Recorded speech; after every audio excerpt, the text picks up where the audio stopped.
दुर्गाज किचनमध्ये आपल्या सर्वांचं स्वागत आहे। आज आपण ही सिंपलची साधी अगदी सरबरीत अशी साऊथ इंडियन स्टाईलची आज आपण आलूची भाजी किंवा बटाट्याची भाजी करणार आहेत। एकदम साधी सिंपल रेसिपी आहे, गडबडीच्या टायमाला झटपट होते आणि आपण आलू कुकरमध्ये उकळून ना ते फ्रीजमध्ये ठेवू शकतो रात्री आणि सकाळी उठून याची भाजी करू शकतो। इतकी सोपी ही भाजी आहे।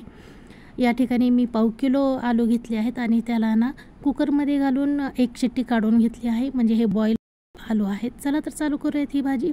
या ठिकाणी कढई घेतली आहे, त्याच्यात एक डाव तेल घातला आपण। आता याच्यात जातील जिरे आणि मोहरी जातील अर्धा चम्मच। यातच जातील आपली उडदची डाळ, ही 1-2 चमचे आहे। याच्यात बॅडगी मिरची आणि एक लहान आकाराचा उभा कट केलेला कांदा घालणार आहेत। त्यासोबतच आपण कढीपत्ता घालणार आहेत। साऊथ इंडियन भाजीमध्ये कढीपत्ता नेहमी जातो, नेहमी कढीपत्ता घाला।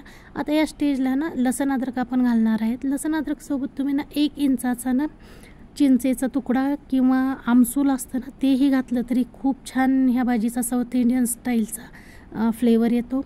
चतकोर चमचा हळद, अर्धा चमचा लाल तिखट, अर्धा चमचा मीठ आणि अर्धा चमचा धने जिरे पूड घालून हा मसाला एकदम छान आपण याकडे हलवून घेऊ। त्याच्यामध्ये थोडीशी कोथिंबीर आणि हे कट केलेले आलू घालूत आपण।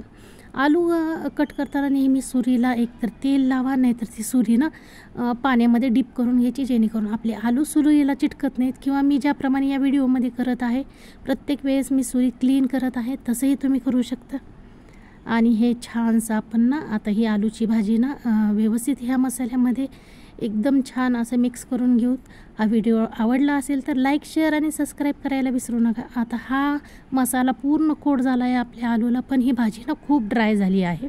तर या ठिकाणी मी थोडासा पाण्याचा शिंतोडा देते, कारण की ही सांबर, चटणी आणि आलूसोबत जेव्हा आपण डोसे खातो ना त्यावेळेस सरबरीतच थोडीशी भाजी असते। हे पहा एकदम छान सुंदर भाजी लागते। लाल तिखटाऐवजी तुम्ही हिरव्या मिरचीचाही वापर करू शकता। ही आपली तयार झाली भाजी।